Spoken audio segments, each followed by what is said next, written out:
What's going on, guys? My name is Trevor. Welcome back to the channel. Tom Cruise and Mission Impossible Dead Reckoning Part 1 run their way into theaters this weekend, making it the 7th movie and arguably one of the greatest franchises of all time. So in honor of this movie coming out, we're ranking all 7 of these movies from my least favorite to my favorite. I don't really think there's a bad movie on this list, just some I enjoy more than others. Join me down below in the comment section. What is your favorite Mission Impossible movie? And if you haven't seen Dead Reckoning Part 1, do yourself a favor and check us out on the big screen, because that is 100% where you need to see it. Hit that like button, subscribe button, notification bell. It really does mean the world. And let's get into this ranking. So in last place at number 7 is going to be Mission Impossible 2. I think everyone can agree and attest that this is the worst of the Mission Impossible franchise. It feels like a slow-mo fest, and if you look around the time this movie came out, it actually came out during the time when The Matrix came out, so the slow motions really are kind of a thing during this time and period. Nonetheless, I think the action in this movie is absolutely great. While the slow-mos do get annoying after a while, I still have some fun with it. It's my least favorite of the Mission Impossible movies, but I don't think it's bad. At number 6 is Mission Impossible, the very first movie to start off what is one of the most beloved franchises of all time.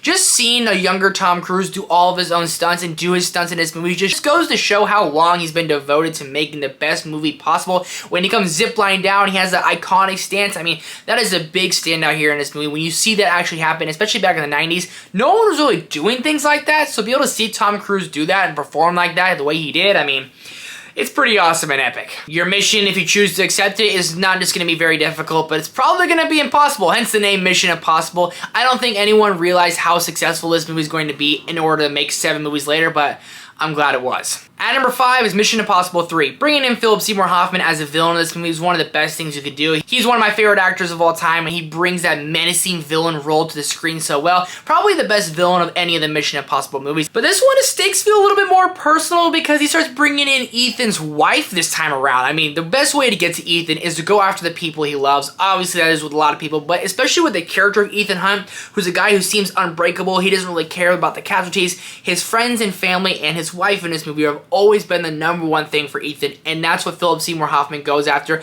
But in the scene where Philip Seymour Hoffman's at the party and he looks up and Ethan's standing behind him and he has the mask on, that's one of my favorite scenes in Mission Impossible in general. When you saw that scene, you're kind of like, oh my god, here we go. And they've been doing that since the 90s, the whole little face mask thing. It's like Scooby-Doo, but I freaking love it. But you see Ethan really just get the hell beat out of him throughout this movie. I mean, this is the most damage he's taken in any of the Mission Impossible movies, emotionally and physically. I mean, he gets beat up by Philip Seymour Hoffman, which I don't know if that would happen in real life, if Philip Seymour Hoffman would beat up Tom Cruise, but you never know. But nonetheless, the stakes feel at an all-time high for the personal reasons alone. You think Ethan Hunt's wife gets killed right in front of him, and of course he saves the day, and Philip Seymour Hoffman's death when he gets just ran over by that bus, I mean, that was brutal. But overall, again, of course, they save the day, Ethan Hunt's okay, and it leads right into Mission Impossible Ghost Protocol. Speaking of Ghost Protocol, at number 4 is Mission Impossible Ghost Protocol. You bring in Jeremy Renner this time around. I'm a fan of Jeremy Renner. I've always thought he was a great addition to this franchise, and I wish they got to utilize him more throughout it.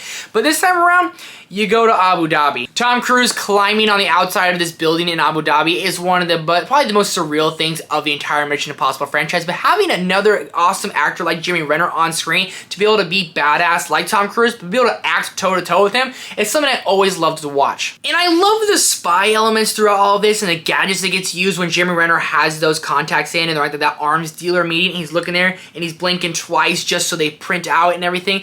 That was always one of the coolest scenes, and when I go back to rewatch this is one of the more memorable Mission Impossible movies for me. I feel like it should be higher, but it's at number 4. This one's absolutely fantastic. I mean, him Spider-Man, and then when he has a rope and he has to run on it, and Jeremy Renner's like, you're not gonna make it. And he's like, no shit. No shit. It was funny. I liked that. At number 3, Rogue Nation.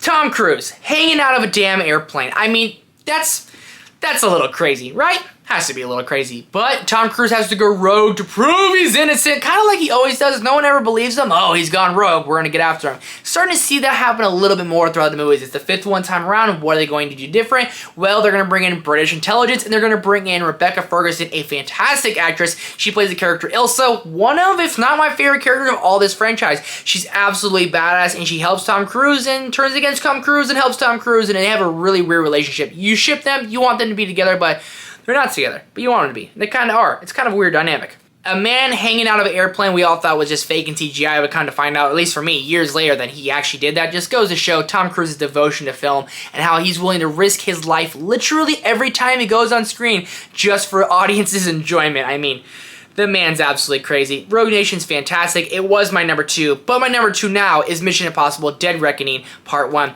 The more I think about this movie, the more I like it. It's the 7th one, so things are a little bit similar as they were before the movies. It's my only real gripe with this movie is that it does feel a little familiar. From the car chases to the motorcycle chases, there's only so much you can do with the spy movies like this, but man, do they still deliver on action-packed movies. This movie's over 2 hours and 40 minutes long, and it doesn't really feel like that. It zooms by and it just moves very fast. All these movies really do, but for whatever reason this time around, I feel like if you weren't paying attention for the slightest of seconds, you were going to miss something absolutely insane. The villain of this movie I wasn't the biggest fan of. Yes, he's menacing, he's from Ethan's past, but I feel like it's a villain we've seen before, so I want a little bit more from that. If you had Philip Seymour Hoffman's villain in this movie, it would have been a perfect movie, one of the greatest movies of all time. The stakes feel really high with these characters. You really feel like no one's safe, and they really hit on that very well. And I mean, Tom Cruise riding a motorcycle off a mountain, I mean, you didn't think he'd do anything else that crazy, but here he is, riding a motorcycle off a freaking mountain. It's insane. It's just insane. I can't believe this guy does that. But at number 1 is Mission Impossible Fallout. This is arguably one of the greatest action movies of all time. I mean, you can make the argument for all 7 of these movies, but I love this one the most just because Henry Cavill is such a good antagonist to Tom Cruise. The bathroom fight scene alone was one of the greatest hand-to-hand combat scenes ever when Henry Cavill and Tom Cruise both get beat to absolute hell. It's a funny scene, but it's also still badass. And the stakes in this movie, of course, they're going to be high. There's lots of twists and turns in there. Henry Cavill plays a very smart character, but he more so brings that physical presence where you can't really mess with this guy. I mean, he's Superman, okay? Tom Cruise impersonates the guy of John Locke in this movie. Vanessa Kirby's in there as like this arms dealer lady, and the real John Locke is Henry Cavill. So just overall great additions for cast, and the helicopter fight scene is absolutely great. And skydiving in the middle of a thunder and lightning storm, I mean, the stuff they think of is absolutely insane, and you gotta love Tom Cruise yet again for it. Mission Impossible Fallout is my favorite Mission Impossible movie of all time. Let me know your ranking of all 7 Mission Impossible movies down below in the comment section. Leave a like, hit the subscribe button, and notification bell. Thank you guys so much for watching, and I'll see you in the next one.